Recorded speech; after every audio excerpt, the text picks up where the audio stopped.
Hello, everyone. Welcome to Ceci Truman Live. This show will be starting in just a few moments, so stay tuned. And if you're seeing this on social media, please like, share, and follow. For more information, go to trumanforcongress.com.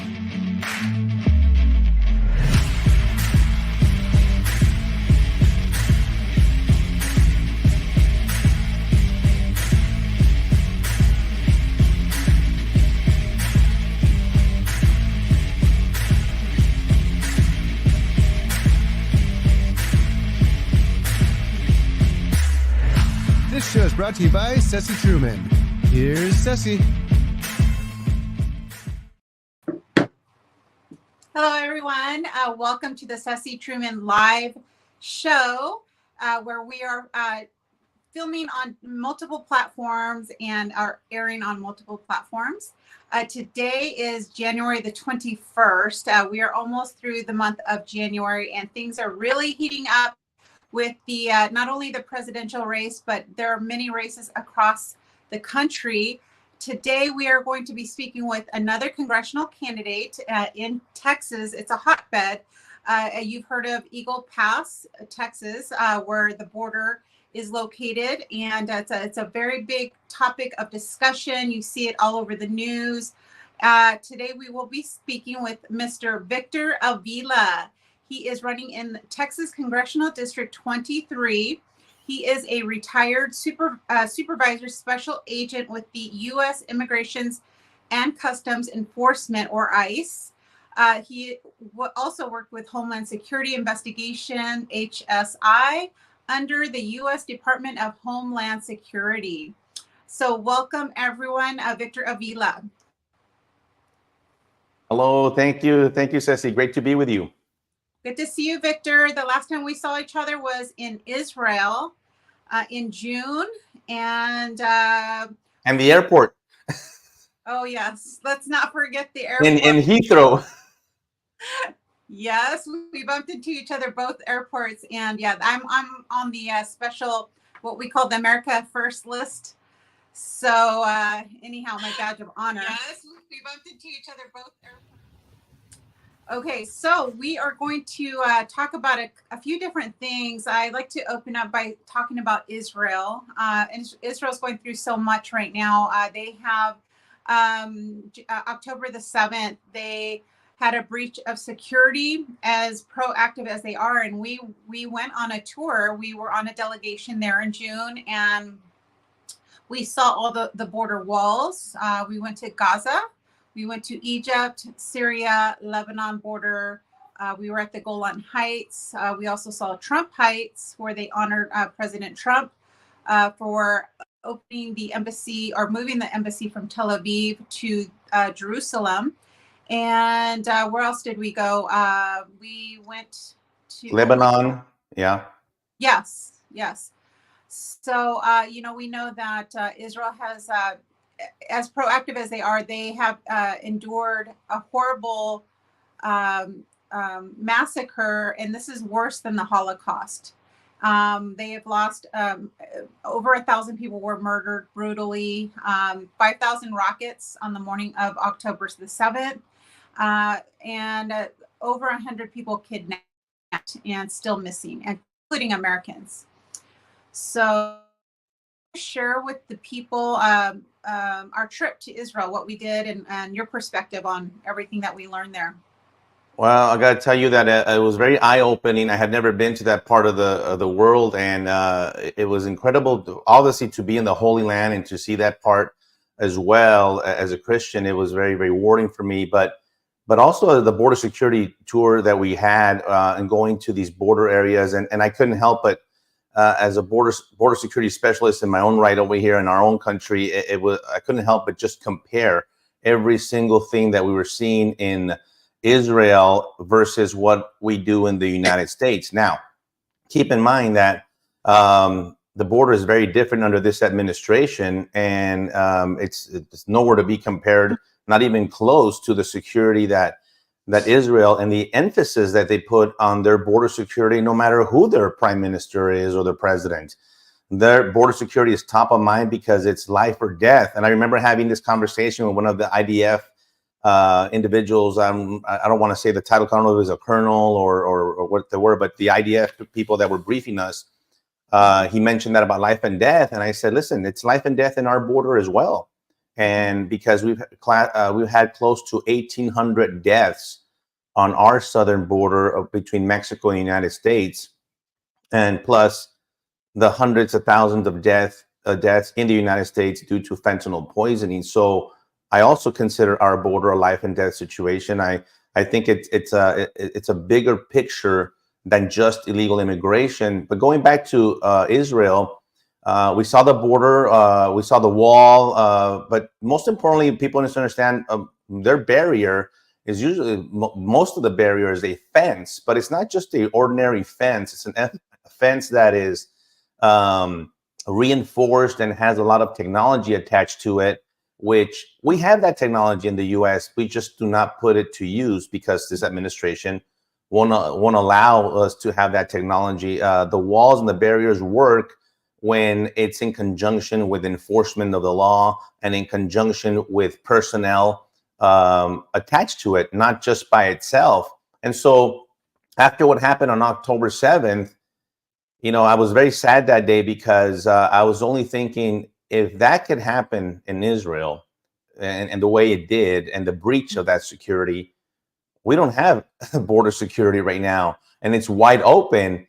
And so that really put it in perspective to say, oh my goodness, what kind of a threat are we under here in the United States if we're allowing not just the millions of people to come into this country unvetted, but obviously the terrorism angle to it, because if I know that it's unsecure and everybody else does, so do the bad guys. So does the cartel. So does these terrorist organizations that have made their way into Mexico because it's as good as being in the US. So there's a lot to talk about here, and I want people to understand the bigger picture, which entails foreign policy, right? Because we're not talking about just Mexico here. We're talking about the bigger picture of China, Iran, Venezuela, Cuba, and all their roles in using their advantage and the vulnerabilities that we're experiencing on our border right now. And it's not a good thing.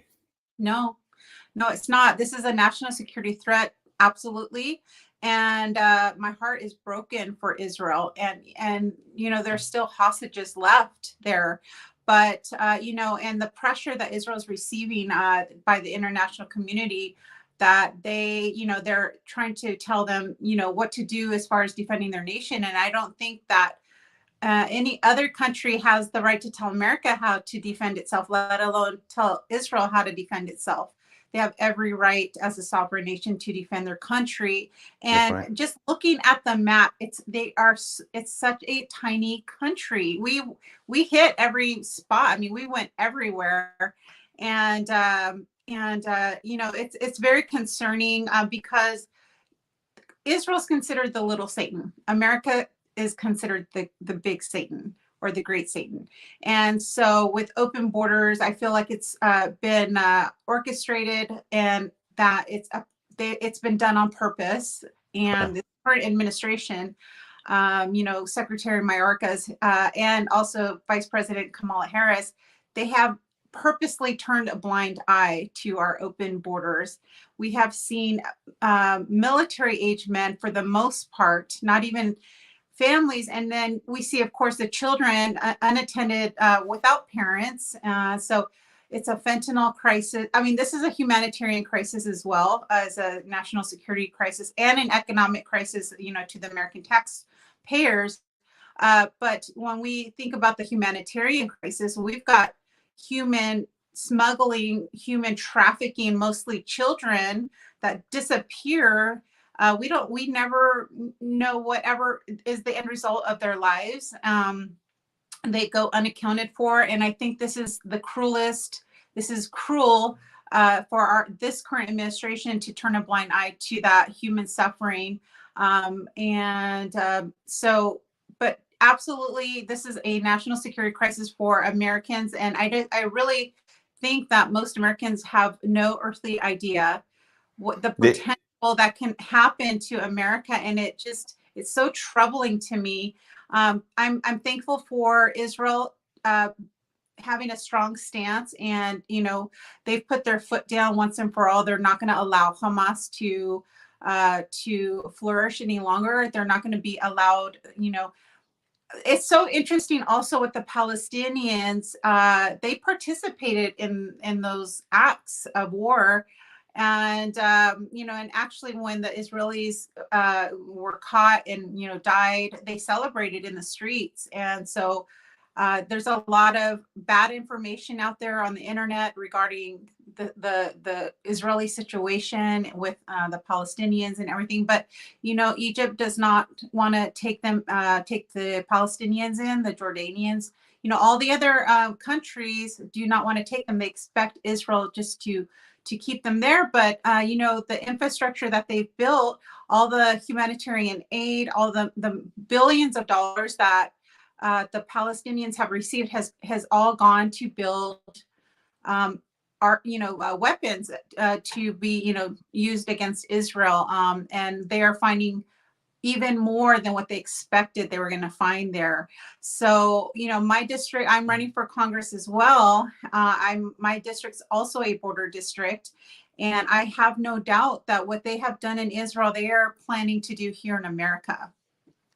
Absolutely, and I'll add to that the comparison that I talked about is the first thing I thought about the Hamas is the cartels, because the cartels have been committing these atrocities for such a long time in Mexico and in the United States, killing babies, killing women, raping women, men, and horrible stuff, decapitating bodies, and to me, I've seen that in my career. I've actually seen that, and it's horrible.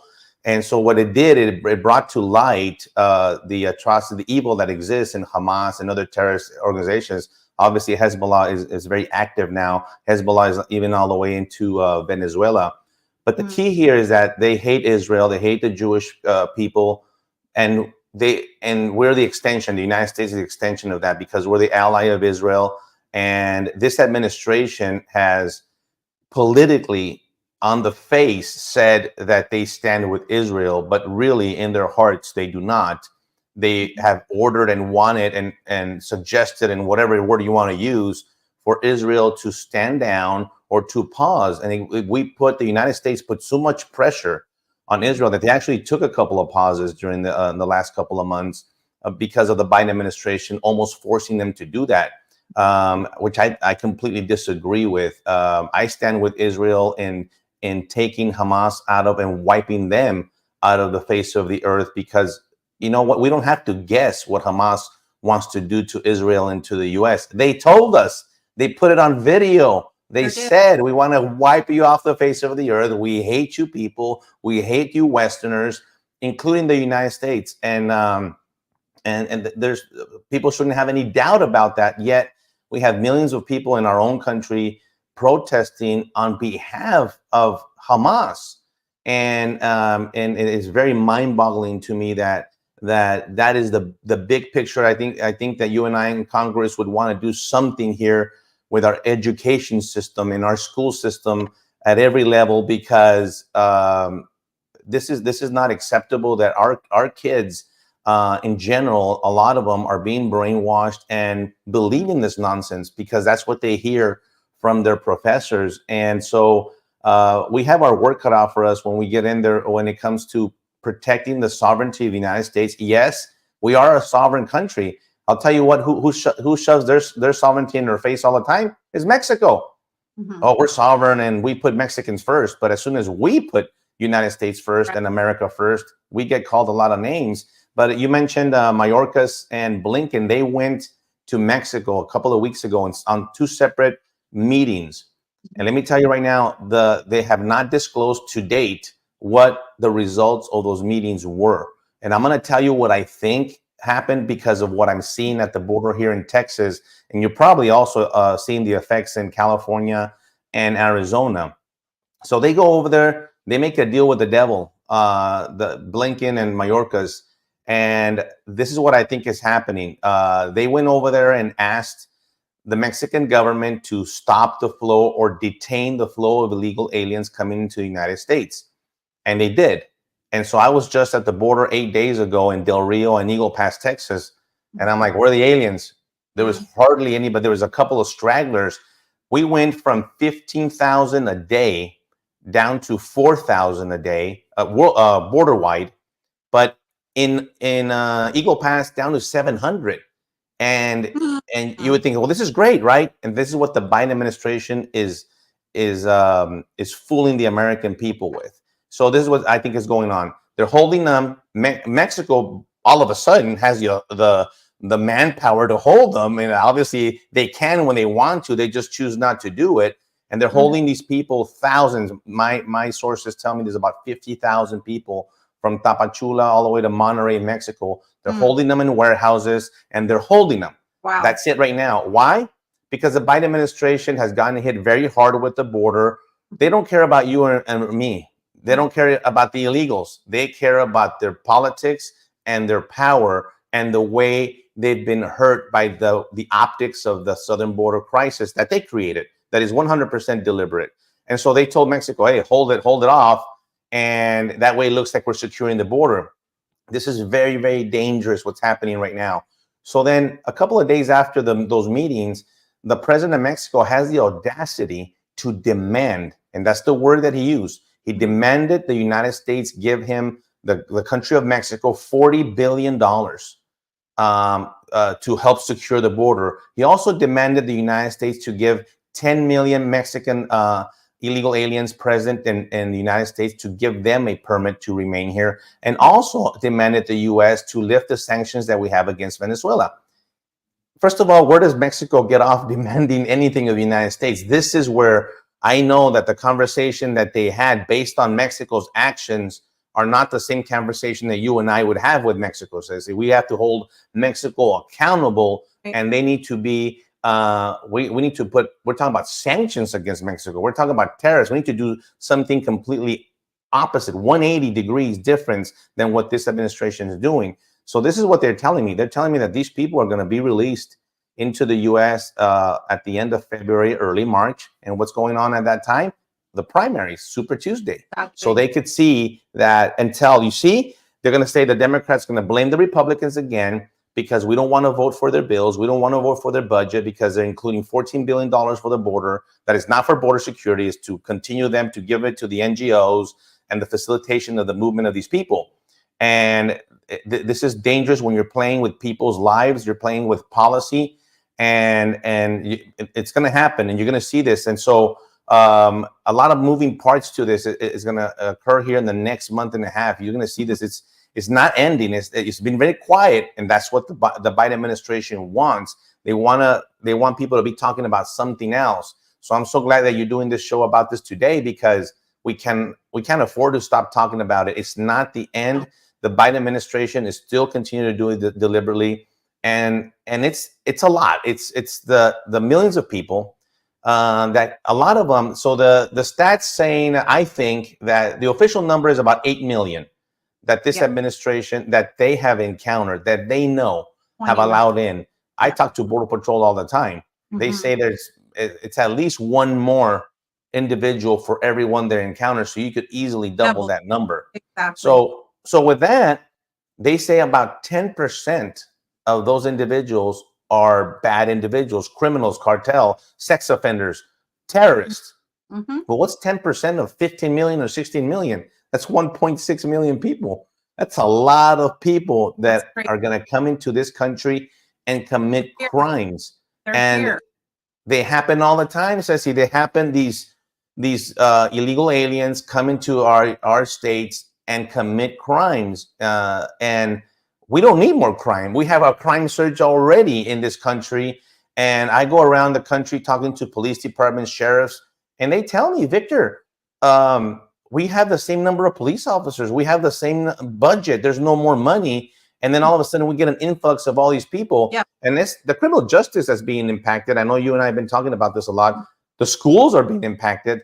The healthcare system, my goodness, is being impacted. Just last week, Denver, who's a big sanctuary city, actually almost a sanctuary state, was complaining of $130 million that is unpaid for treatment of illegal aliens. and they were saying they're going to have to start turning people back. But what people? Not the illegals, the Americans. Right. And it's happened. I talked to Eagle Pass, to the county judge in Eagle Pass, and he says they're overrun in their ER. And when you go to the ER in Eagle Pass and McAllen and El Paso, New York, Chicago, it's full of illegals. And you that have insurance and you're an American, even if you didn't, you're an American, a taxpaying American, you're pushed aside because they're treating them first. And a lot of doctors are very, very upset. And nobody wants to talk about this because they switch it around. They say, oh, you don't care about the people. We need to treat them. Listen, these people came from countries that have healthcare. Mexico has healthcare. Chile has healthcare. All these other countries have healthcare. By the way, most of them are coming from these countries. The ones that claim from Venezuela haven't been in Venezuela for years. They've been in Peru, Chile, Ecuador. And you can't be seeking gain asylum in one country and then come to the U.S. and seek asylum again. It doesn't work that way. So we're going to change all that, and it's going to be a little bit challenging, but some part of securing the border is going to be pretty easy because we know how to secure the border. I worked there. Some of it's going to be easy. Give the authority back to the border agents, prosecute people for coming into the country illegally, and of course, we will start removing people that already made it in here. Yeah, and there's a couple of things. So right out of the playbook of Marxism, you create chaos. So the Democrats are famous for creating death, destruction, and I say depression too, because they create the problem and then they want to come up with their solution. Like you said, they want to stay in power. And in California, we feel less safe in California than I would imagine in Texas. As big as a problem that you have in Texas, our governor, Governor Newsom, and I'm bringing him up because I believe that they're going to replace Biden with Newsom. That's what I think is going to happen. I've been believing that for a little while. We'll see what happens. But Biden, he's been so incoherent the last 3 years. It's unbelievable. And but in California, they have closed half of our prisons here. They have released 90,000 prisoners back out into the streets. They've reduced felonies to misdemeanor crimes. Of course, our borders are open. So you see that they are trying to create lawlessness and chaos on the streets so that we are overrun. And this is how Marxism takes over an entire nation. And that is why they are trying to disarm us also. And I know that you wanted to talk about 2A. I've been endorsed by the California Rifle and Pistol Association, and I am a member of the NRA and the USCCA. But if we don't have our Second Amendment rights in America, then we cannot defend the First Amendment right.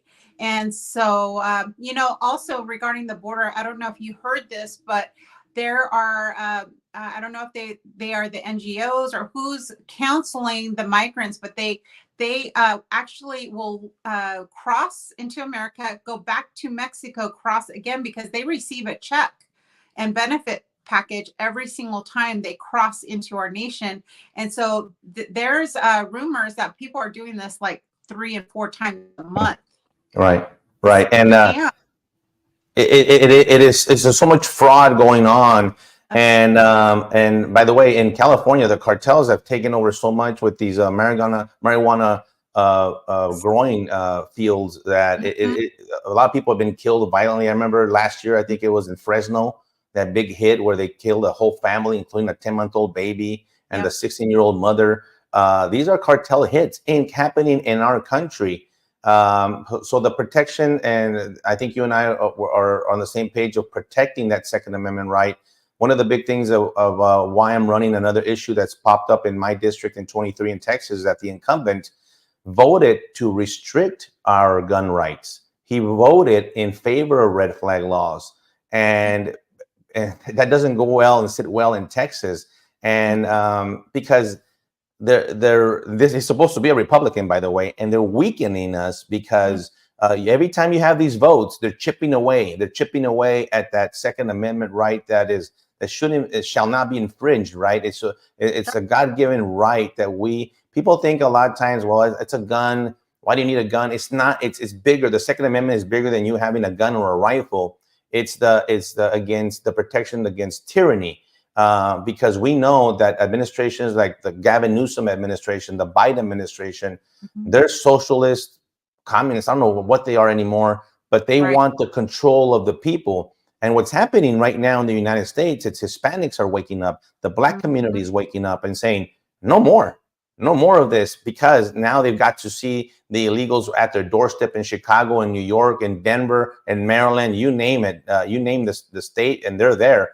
And all of a sudden they're like, wait a minute, they're putting me second. Yes, they've been doing that for a long time. And now the Biden administration doesn't like that they're waking up. So you know what they're saying? Well, we'll just replace these people and we'll bring in millions of people from all over the world that are going to listen to us, that are going to depend on the government because that's what they want. And yes, they're giving them shelter, money, food, employment, all these things. And I'll tell you from experience, these are not the same type of people that used to come. You know, we call them the economic migrants, and you still have those. I know that not everybody that comes to this country commits crimes. I'm the first one to tell you that, but they feel entitled. Yes. They're going to come talk to me. And I got to tell you a story in El Paso. I was there last month, and there was this lady from Venezuela. They had already been processed, and they were outside of a church. And I went over there, and there's about 200 people there. And I talked to a man from Colombia and a lady from Venezuela. And the lady from Venezuela said, I'm from Venezuela. And the first thing I asked her, I said, yes, I know, but where did you come from? I came from Peru. I've been living in Peru for like 4 or 7 years, a long time. And I said, she said, I sold my house. I sold everything that I had so I could come over with my daughter, and I paid, and I have nothing no more. And I said, look at you. You're sitting here on the sidewalk. You're homeless. You have nothing to eat. You don't have a job. You're worse off here now. And she says, yes, I am. And I said, why did you come? They said that the NGOs, the same Venezuelans, the people share that if you come to the United States, you're going to get rich. And I'm like, I was very upset when she said that. I said, listen, when you come to this country, and I know because I saw my parents do it, you come to this country legally, and you know what you do? You work your butt off day in and day out. That's what my parents did. And you're not a public charge to the government. You don't take anything from them. As a matter of fact, you contribute to the community through the church. That's what my parents did. They gave back as much, very little they had, but they gave, and they were part of the community, and they assimilated to the United States. So you know why? Because they wanted to be Americans, and they became Americans, and they adopted the U.S. Constitution, and they adopted law and order according to this country, not according to Mexico. And we don't have that today. Right. Well, and you know, it just boggles my mind that, you know, if, you know, and these people carrying their country of origins national flag, and they're coming into, well, if your country was so wonderful, why are you trying to come to America? Exactly. And you know, it's a respect thing. I mean, they are breaking the law by crossing. That's the first thing. And then coming with an entitled, you know, attitude. It's you know, it's I don't know what's going to happen to the Americans, because you know, I know that many Latinos, they have a very conservative value system. What my hope is that what the Biden administration thinks is going to be votes for them, I'm hoping that one day it'll flip, that they will actually, you know, because what we need to do is you know, we need to prosecute and remove the low-hanging fruits, like the criminals, the cartels. And by the way, the cartels can do nothing without the blessing of China. They're working hand and fist with China, because you know, guess who's providing the fentanyl? It's not the cartels aren't making that. It's coming, you know, from the labs in China. China continues to bring the precursors and chemicals, and I never hear of a seizure in Mexico. Oh, we took down all these containers of liquid, you know, precursors and chemicals to make the pills. I never hear that because it's corrupt. They let China in, and the cartels are making the intelligences are over 100 super labs in Mexico making meth and counterfeit pills. And according to the DEA today, 7 out of 10 pills in the black market are counterfeit and laced with fentanyl. And we're talking about Adderall, Oxycontin, Percocet, all these familiar Xanax, a lot of them that kids are using in our college age. And I have a 19-year-old in college, and let me tell you, I begged them. His name's Victor. I said, Victor, don't you dare take a pill, man. Listen to me. I tell him, you know what I do for a living, and I don't care where you're at. I don't care what the peer pressure or whatever. You just do not take a pill because you could die. And this is the situation they're in. And nobody really says anything about over 100,000 deaths. They're not killing us with bullets or bombs. There's no terrorist attack. It's pills. It's a silent killer. They're poisoning us and they're killing us. And we're not doing anything. We're not going after the cartels. We're not doing it. We're going to change that. It's all going to change in November 2024. This is where it brings a smile to my face because we're optimistic. In January of 25, we're going to flip a switch at the border. We're going to hold all these people accountable and all that. But I want to go back about the Second Amendment because I want to share this with the people. I'm going to SHOT Show. SHOT Show in Las Vegas is the biggest convention that it's not open to the public. It's open. You have to be a licensed firearms dealer or have something to do with the firearms, law enforcement, all that. And I get to go in there because I hold the world record for the longest pistol shot at 2,010 yards. And so they have a booth in that. But the reason I like to go there is because I support the Second Amendment. I support the men and women of these people that are trying to keep us safe. And so I'll be there a couple of days in Las Vegas this coming week, or actually this week already on Wednesday. It starts, I think, on Tuesday. So I want to continue to show. I'm a life member of the NRA as well. I submitted my my request to get endorsed by them. I don't know if it'll get here before the primary. I hope it does. But they've been very kind to me, and because they know that I'll defend the Second Amendment. The reason we had the Uvalde shooting. Uvalde is in our district, and as horrible as that was, and it was a big reminder this past week because the DOJ released the document, the report that they did, how the police failed to go in there and they screwed it up ugly. But it's the mental illness in this country, Ceci. It's the evil in this country that it's not the gun. The bad guy, I'm telling you, as a retired federal agent, the bad guy will always have a gun, legally or illegally, but the bad guy will always have one. You could pass 1,000 laws, and it will only restrict you and me from having one, not the bad guy. The bad guy will always have one, and that's the part that sometimes I don't understand why the left doesn't understand that. You're going to be punishing me, the law-abiding citizen that wants to defend myself, but the bad guy is always good. That's why they're criminals. They'll always have a gun. Right. Well, again, I think it's part of the Marxist movement. They want to disarm the people, and any nation that communism has taken over, they disarm the people. And, whenever there's a soft zone, we'll use Chicago for an example. That's when the criminals thrive. They know that they can get away with, murder and thievery and whatever lawlessness, but where there are guns, they are less inclined to go and attack because, they know that there are, if they know that there are people with arms, they are not going to attack that. They're vulnerable. And there's a statistic really quick. I think it's over 90% of the mass shootings in this country have occurred at gun-free zones. Right. So right to your point, it's exactly, you're 100% spot on, is that, well, the bad guy's not going to go there. There's a bunch of guns. They just go in where there's no guns and where the people are vulnerable. And so we need to change that. And I know Mexico would always shove it in my face every time when I worked in Mexico, like, well, the United States is the #1 contributor to bring the firearms into Mexico. Yes, I know. I understand that's true. But Mexico has a border too, and Mexico has customs, and Mexico has immigration. Why aren't the guns seized at the border? Why aren't you doing operations to stop the flow as well? Help us. No, because it's corrupt. They all come in. The ammunition and the guns always make it in. I never hear of them taking them down. You'll see the pictures of the ones that they seized, at the shootouts after everybody was killed and they left the guns, and then they put them all, line them up like they confiscated them. No, you took them from the bad guys after they're dead. And Mexico is in a tremendous amount of homicides in that country. And the reason I mention Mexico a lot, because they're attached to us, by the way. And we have to pay attention what happens over there because it spills over very easily across the border, and not just in Texas, Arizona, California, New Mexico.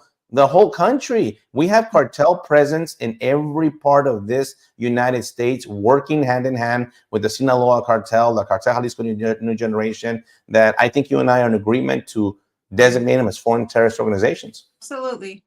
Yes, definitely. And yeah, I mean, we want security. Even that, you know, my district's about 75% Hispanic. They're telling me we want security. We work hard, you know, and these are, you know, the closer to Mexico, it's El Centro and all those places. They want security just like everybody else. And so we, you know, we need to definitely change that. Work with President Trump. I believe he is coming back. And you mentioned about the education system. And I don't know, Victor, if you know that I actually homeschooled my sons, my three sons. I graduated all three of them. I had no idea while I was doing that, what role that would play in what I am doing right now. And, you know, President Trump, I have a video clip of him making a proclamation that when he comes back as president, he is going to actually not only allow the dollars follow children into like charter schools or school choice situations like private schools, but he's also going to do that up to $10,000 per child for homeschooling. Wow. And I'm very excited about that because if 30 to 40% of families will homeschool tomorrow, that could bankrupt the school unions immediately because they are the perpetrators of spreading this communist Marxism, CRT. Yes. And the sex education. That's how you weaken a nation. You demoralize the children. And I mean, the kids that we see pro Hamas, you know, out there on the streets rallying against Israel, they're completely brainwashed. They don't even know what river to the sea means. And that means, by the way, the extermination of the Jews.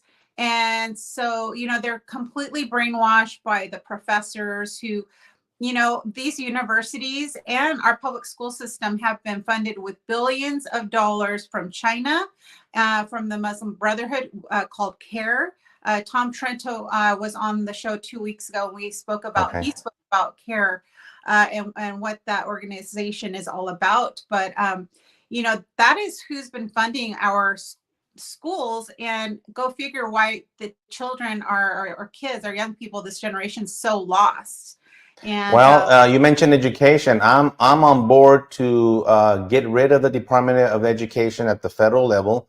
I don't think we need it. I think the $87 billion that the annual budget for them should be exactly for what you just said. Send it back to the states, send it back for homeschooling, send it back for private charter school choice, whatever you want to call it. But it should be up to the parent. yes. It should be, they have the right, and the Department of Education, obviously, we know this, they stand for nothing because our kids are not being prepared adequately. And I'm talking about good old math and science and reading and writing. They're horrible. They could barely, they're not prepared when they graduate from high school. And they pass these kids along because if they fail the kid, then they stop the funding and their school gets hurt. And so they don't, the kid is absent all the time, all these issues. And they just keep on, and they're not teaching anymore. No. And these school unions, I agree with you, these teacher unions are evil because what they are teaching is only the social aspects of what's happening with the trans movement and all that. And I'm of the belief like this, and this is America. You could be whatever you want. You could do whatever you want. It's when they mandate it on me as an American or my kids. Right. Why? You do what you do. It's in America. You could do whatever you want, but why do you have to impose it on me? And that's the big difference. If you want to wear 10 masks, wear 10 masks. I don't care, but don't mandate me to do it. And this is the big difference because I'm a big believer in freedom. You could believe whatever you want. You could do. This is America. That's why this is the greatest country on earth. But it's changing to where they're taking away our freedoms, and they don't want us to do this. They don't want us to do that. You can't go into this business, but you could go into that one. You know, before you know it, they're going to start to dictate what we can wear and not wear. And that's just too much intrusion from the government at a lot of levels. But the federal government has a big role to set the standard for the states and say, we're going to cut this off. And the Department of Education is one of them that has to go. Yeah, definitely. It's the scenario of the frog in the water. If you throw a frog in boiling water, it knows it's in danger and it'll jump out. But I think America has been lulled into to being not active, not engaged. Someone else will run, for office. Somebody else is going to do the work. And they just want to live their life. And I think since post-COVID, Americans are so desperate to go back to normal life. We're never going to have that. If anything, things are ramping up, worldwide, and not in a good way. And as far as our children, the education in California, they score about 48 or 49 of 50 states. They are absolutely failing in reading, writing, and math. Yeah. And Victor, if you think about our military, the technology, it requires excellent math skills. And America is not internationally rigorous. Who's going to be running our military? Who's going to be running the technology if our kids, they're not able to, they're not up to, it's one thing to be up to standard, but we need more. We need even excellent. We need excellence in math skills. And thank you. Yeah, thank you for bringing up the military, because one of the votes that the incumbent that I'm running against, that he voted in favor, was in favor of drag shows in the military. And I'm like, listen, we don't. I'm of the belief that we don't need that in the military. No. The military, I want a lean, mean, killing machine. And people sometimes get, oh, what do you mean? I said, if you don't understand what the military is for, they're to destroy the enemy, kill. They're soldiers. That's what they're trained to do. And I want them to be the best trained with the best weaponry to defend our country, not to have drag shows in the military or what bathroom you're going to use. This is insane. And it's gone so woke under this administration that the rest of the world is looking at the soldiers and they're laughing. They're over there training for real. We're over here worried about what name you should be called or what pronoun. And let me tell you, we have lost our faith with the military, but that's a big one. I do want to see a strong military. I do want to see. I'm willing to spend the money there. The spending, they spend so much money, Ceci, that there's omnibus bills with all the pork in there. I'm tired of that at the Congress level, that you and I have the power to say, no, we're not going to vote for that. This is frivolous spending. It's the fleecing of America. I worked there for 20 years. I saw so much expenses. Like, what the heck is going on? Why does the federal government expense? Because it's our money. It's not their money. Everybody says it's the federal government's money. What are you talking about? It's the money that I sent to them on my income tax. Yeah. Yeah. I mean, the recent spending package we sent to Ukraine. I mean, that's so out of control. And I think we only sent 1.5 million to Israel and putting demands on them for a two-state solution. But yeah, we're sending billions to Ukraine and the never-ending war. And that's, this is turning into really World War III. I mean, and that's a big challenge with the Republicans. Let me tell you, the Republicans, Ceci, have a big challenge. They still want to continue giving money to Ukraine. And I'm of this philosophy. I'm okay I want to help other nations, but I want to help other nations that help us. Help me, help you. But right now, it's America first. We're going to take care of us first. We already put oxygen masks on everybody, like the airplane, except us. And we're suffocating over here. We're drowning in air. We don't have enough air. We need to regroup, start breathing, take care of our country, and then I'm all for negotiations. Let's negotiate. Who's going to help us? And I can tell you off the bat, there's a couple of countries in Panama and in El Salvador that are doing a lot of good. You've seen what's happening in El Salvador. They took out MS-13. They put them all in prison. The country is being safe again, and people are going back because safety is the bottom line for all of this. But they're asking, they want to work with the United States. Panama is wanting to work with the Darien Gap and all these issues. But no, the U.S. doesn't want to work with. Those are those nations that I want to work with. The other ones I want to hold accountable. Absolutely. Yeah, we have to, in order to be a sovereign nation, we have to have a sovereign border, and we need to protect those borders. And, our military, I don't know if you know the recruitment level right now. is the worst it's been since before World War II. And so this is very concerning for America. And you're talking about the wokeism in our military. This is all by design to weaken America. And Yes. so we need to turn this around, whether it's the education system and the propaganda and the brainwashing that this generation has been, has endured. But we've got to turn America around. And I know that I'm not afraid to confront and, to fight. And I Yeah, I know mean, I'm not afraid of them. I'm not afraid of I'm Congress. not I'm not scared. afraid of them. They're Exactly. just like us. They're Americans, and they need to be held accountable too for their votes. And it's important for us to go in there and challenge them for sure. Yeah. That trickle down that you talk about, the recruitment in the military, has Mm-hmm. gone all the way to the police departments, major police departments in Texas, in San Antonio, where I'm at. They're short 400 police officers. And I talked to some people. They said actually we're close to 1,000, but they don't want to say that. And then Dallas is just short 350. Houston, no one can recruit police officers. You can't even get border patrol agents. No, who wants to go work and be a border patrol agent right now? It Right. is very difficult. These are good jobs. It's a calling to be in this field of work. But they know that first of all, you want to defund them, and then you want to accuse them when they defend themselves. And the whole system is against them. They're going to say, why the heck would I want to be a police officer and be a public servant? What happens? Well, you don't have police officers, more crime. You don't have patrolmen, more crime in our streets. It's all together. And I know you know this because I know in California, I spoke there for a DA's conference, and I told my friend, "Are you sure you want me to go speak in California at the DA's because they don't want to prosecute anybody, Ceci, No. and we have all these DAs and Texas too. Believe me, that they let these people go, even if the police officer wants to go and arrest anybody, and he does. Well, if you don't have the support of the other part of the criminal justice system, the court system, well, it doesn't matter because you arrest them, they let them out. You arrest them, they let them out.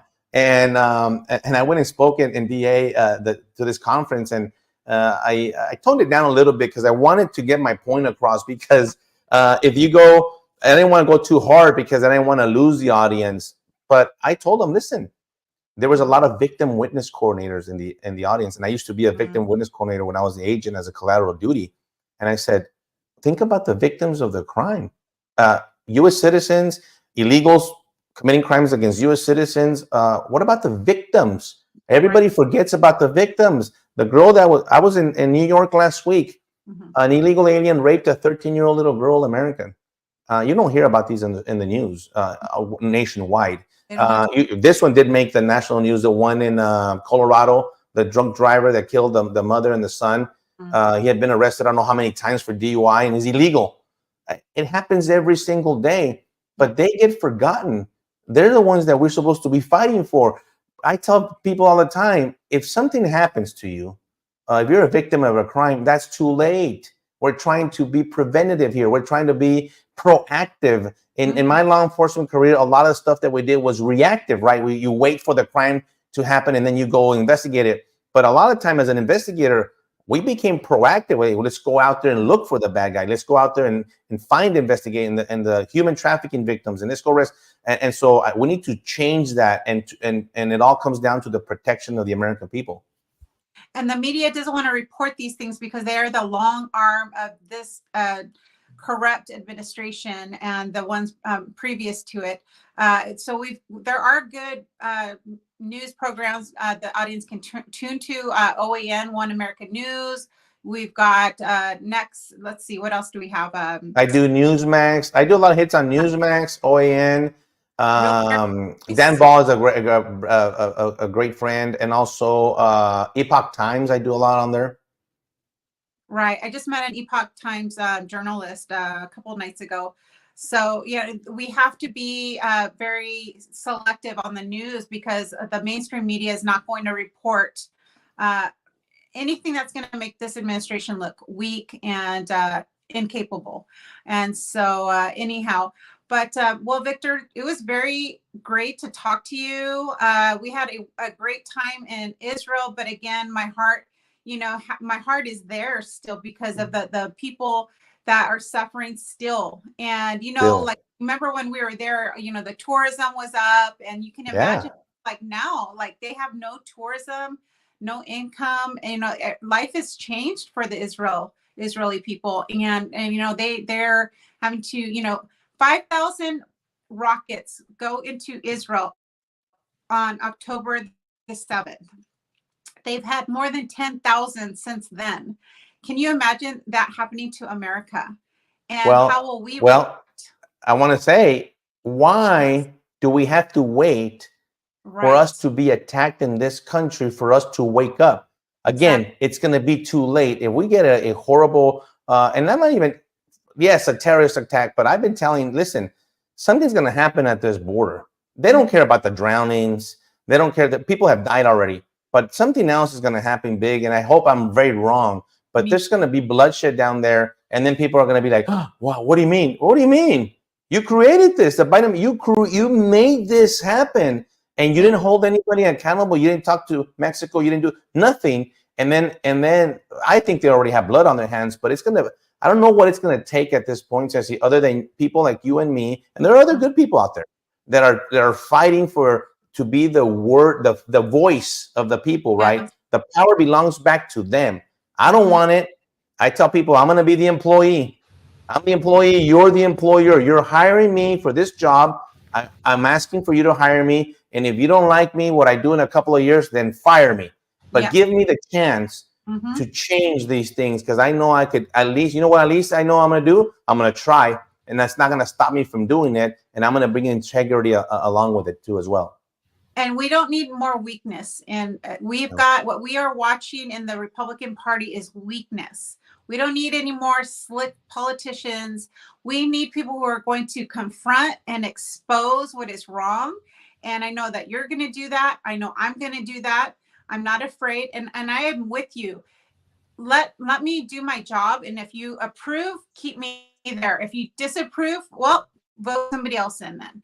And that is how our system's supposed to work. And I want to go with the servant's heart. And Victor, I'm gonna end with this scripture. I know you got baptized in Israel, right?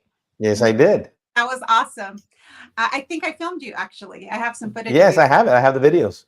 Yep. We had that whole group. Sarah Carter was with us, and Tom Homan. We haven't talked about Tom Homan was with us.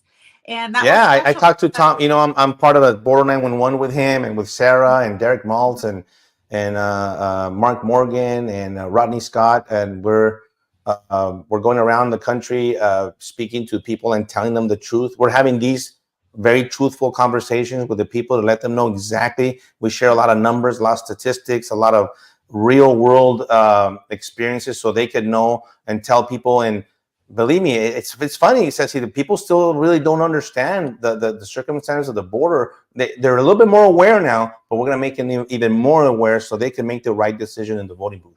Well, and it's unfortunate, but we have to show the graphic photos, because people, they, like I said, they're so desperate to have normal life, but things are just getting worse. And if they are not shown the truth of what is truly happening, I call it modern day slavery. We've got certain people in politics talking about reparations from the slavery days. But we've got modern day slavery. Nobody's talking about it. Mainstream media won't talk about that. And we need to deal with what is happening now. And so tell us more about the operation, the 911 operation that you guys do. Yeah, Border 911. It's an incredible team of border security experts. Everybody brings their own cartels, human trafficking, border patrol, every single Sarah Carter with all her experience covering all over the world, and she's seen a lot of borders.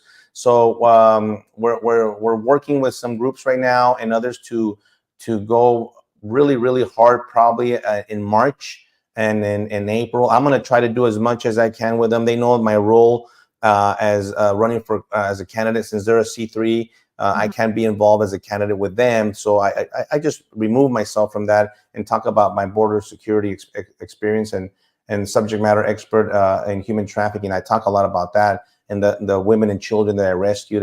And you talk about the modern day slavery. I'm very aware of that and the evil oh my goodness, people, I just sometimes need them to understand that this evil exists. Don't be, I don't know, it doesn't exist. No, listen, don't be. You got to know that it's out there so you could protect yourself and your family and your children online and many other aspects. I work these cases. I rescued these children and these women. And some, I share some stories. Some I'll never be able to tell, and not my wife, not anyone, of the horrendous and horrific things that I saw a human being do to another, especially a child. Yeah. And I'll just have to take those with me, right? But I can't forget those images and those videos and those, what I have in my head. And so, so we're trying to do that at Border 911. I'll give them a plug, border911.com. Check it out, because we put a lot of statistics on there, and we keep that information very, very, because the border is changing, as you know. Every week it's something different over there. And something's happening out in San Isidro, then something's different in Arizona, and something's different in Eagle Pass and El Paso, and so it's going to change again. And we could have this conversation again, Ceci, in a month, and it'll be different as far as what's going on at the border. But that's what we have to do. That's my job, is to be on top of it and bring you that information. Victor, you wrote a book regarding a situation that happened to you. Can you share with the folks briefly about your story and your book, and also let us know how we can find you on your Victor for Congress page? Yes. So when I was assigned to Mexico City as a U.S. diplomat with the Department of Homeland Security back in February 15th of 2011, as a matter of fact, next month will be 13 years when Agent Zapata and I were brutally attacked and ambushed by Los Zetas cartel.